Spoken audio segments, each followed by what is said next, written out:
We are hovering at 29,000 feet, the exact height of the Mount Everest summit. But there is no snow here, only the warm, tropical waters of a lost ocean.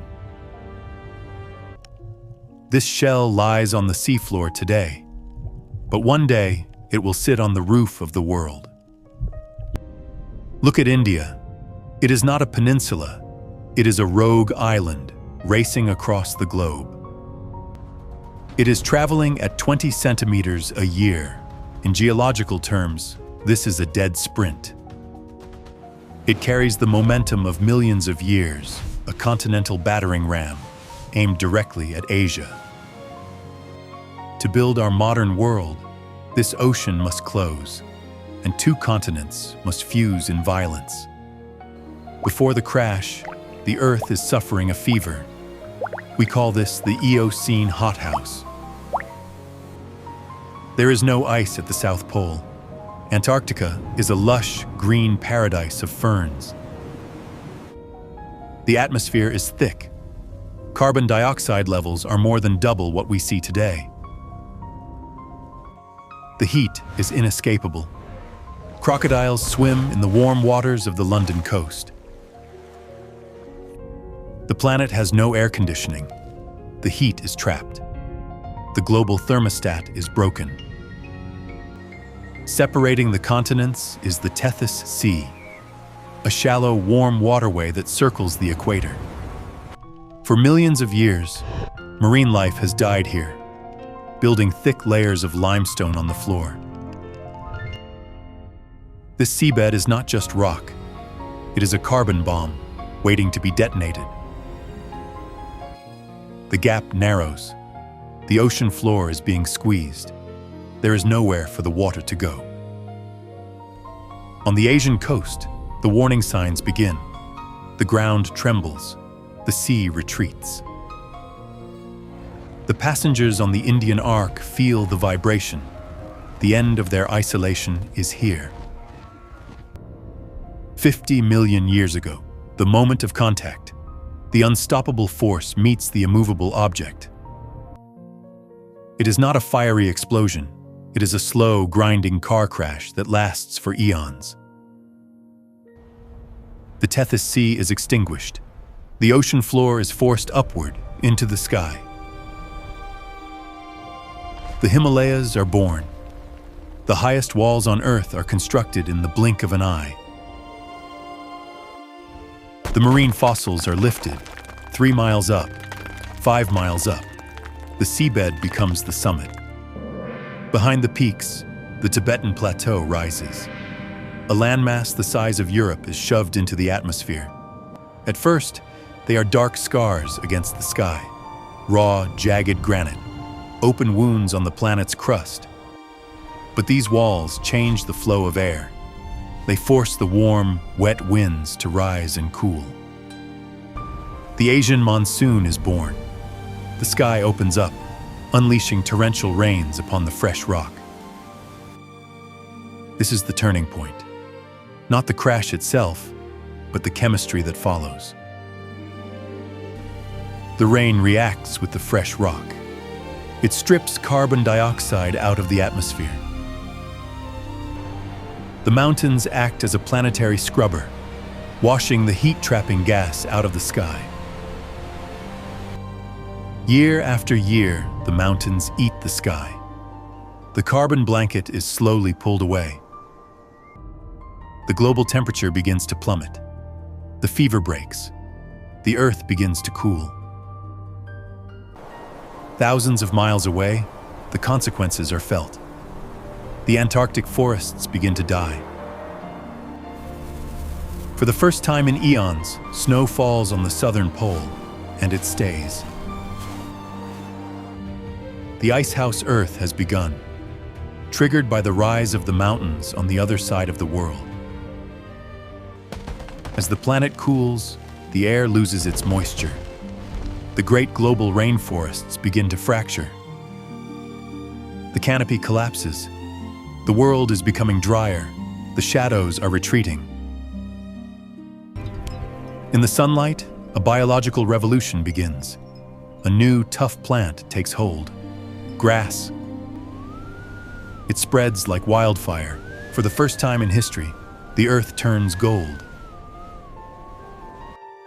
This is not soft food. It is armored with silica. Essentially, it is full of glass. For the forest dwellers, this new world is a nightmare. There is nowhere to hide. In the open, stealth is useless. The only defense left is speed. Evolution responds. Soft toes fuse into hard hooves. Legs lengthen into spring-loaded levers. An arms race begins. Predators must get faster to catch the prey. The sprint is on. To survive the grass, teeth must become millstones. Animals become walking factories to process the fiber. But speed is not the only defense. In this cooling world, some choose size. Behold the Paraceratherium, the largest land mammal to ever walk the earth. It makes a modern elephant look like a child.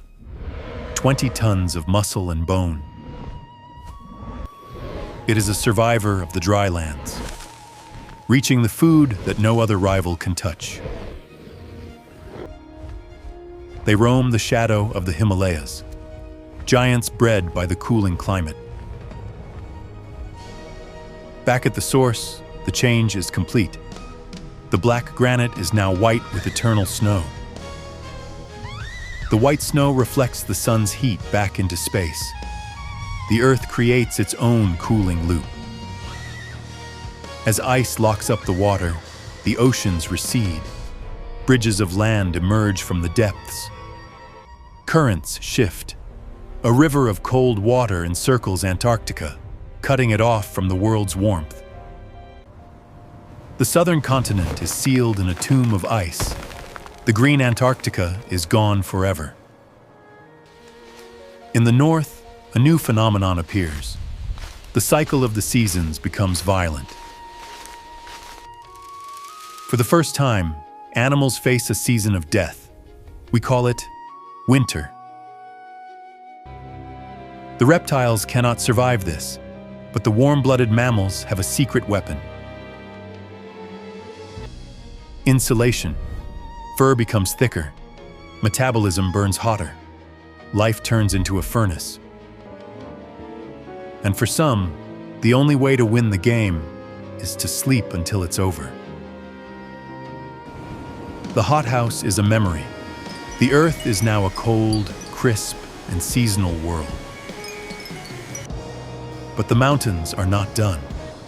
They continue to rise, pushing the planet toward a crisis. The air scrubber is working too well. Carbon dioxide levels are falling to starving levels. Plants begin to suffocate. The very gas they need to breathe is being washed away. In Africa, the jungle has almost vanished. The stage is set for a strange new ape. The trees are gone. To survive, this ape will have to come down. The cooling world forces a fateful decision: step onto the grass or die. To see over the new sea of gold, we had to stand up. The mountains drove us out of the trees. They crafted the environment that made us human. But the coldest chapter is yet to come, the era of the glaciers. The cooling stabilizes into a violent rhythm. The earth begins to breathe in ice. Glaciers bulldoze the continents. They carve the lakes and valleys we know today. Europe is a frozen tundra. The world is locked in the grip of the Pleistocene. Manhattan is under a mile of ice. The sea levels plummet by 400 feet. And standing over this frozen world, the architect remains silent: the Himalayas. Even now, the pressure continues. India refuses to stop pushing. The ice retreats. The Holocene begins. But the mountains hold on to their cold treasure. We call this region the Third Pole, the largest reserve of ice outside the Arctic.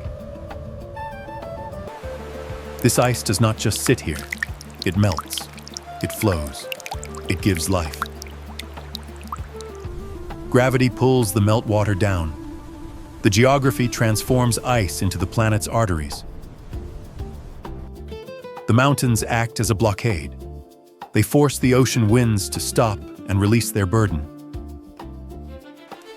The monsoon. It is the most powerful weather system on the planet. It is a resurrection. The dry earth drinks the ocean delivered by the mountains. On the south side, a garden. On the north side, a desert shadow. The Ganges, the Indus, the Brahmaputra, the Yangtze, all born from the same collision. These rivers feed nearly half of the human population.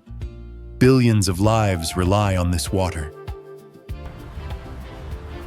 Our greatest cities are built on the sediment washed down from these peaks. The very ground we build on is made of the grindings of the Himalayas. Civilization is not separate from geology. We are the downstream beneficiaries of a car crash. And the story is not over. The mountains are still rising, 5 millimeters a year. The tension builds. The energy that cooled the world also threatens it. The fault lines are active. The Earth is still restless, adjusting to the impact. Erosion fights uplift.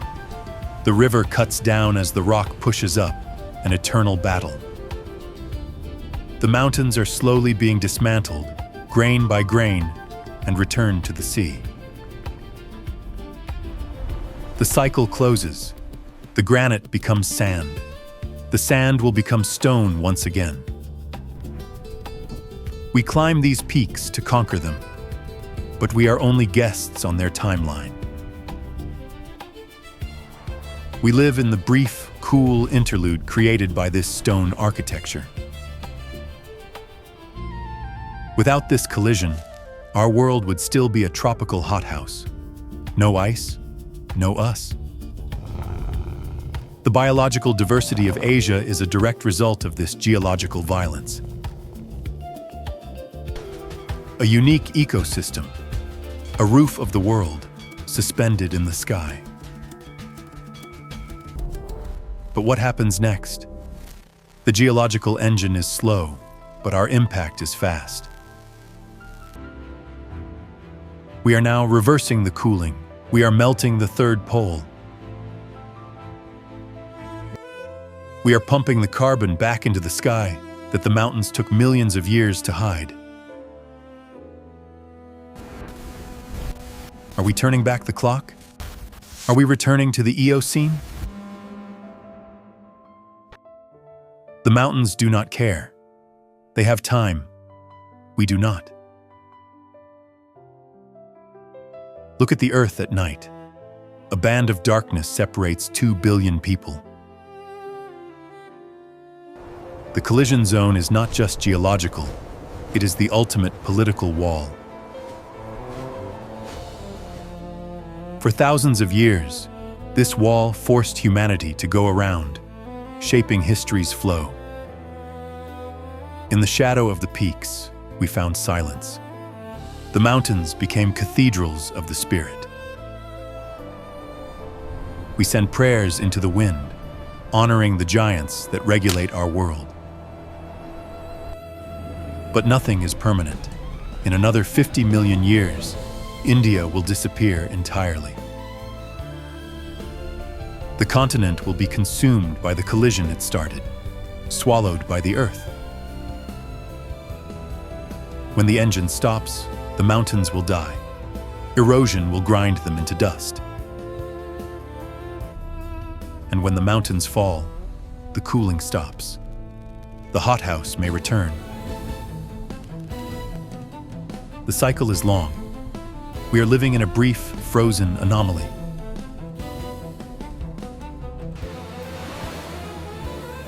Remember the ocean that vanished.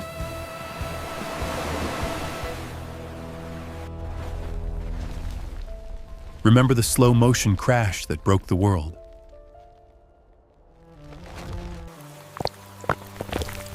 Remember the rain that washed the sky clean of heat.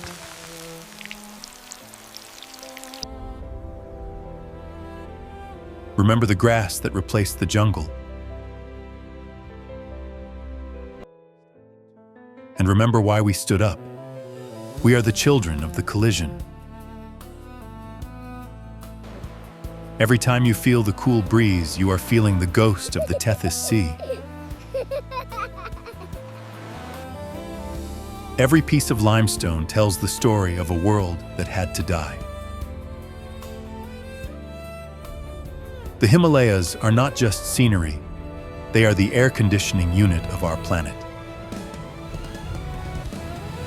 They are the reason we have ice at the poles. They are the reason we are here. A planetary scar, a beautiful frozen wound that gave us life. From the bottom of the ocean to the roof of the world. Everything moves, everything changes, nothing stands still.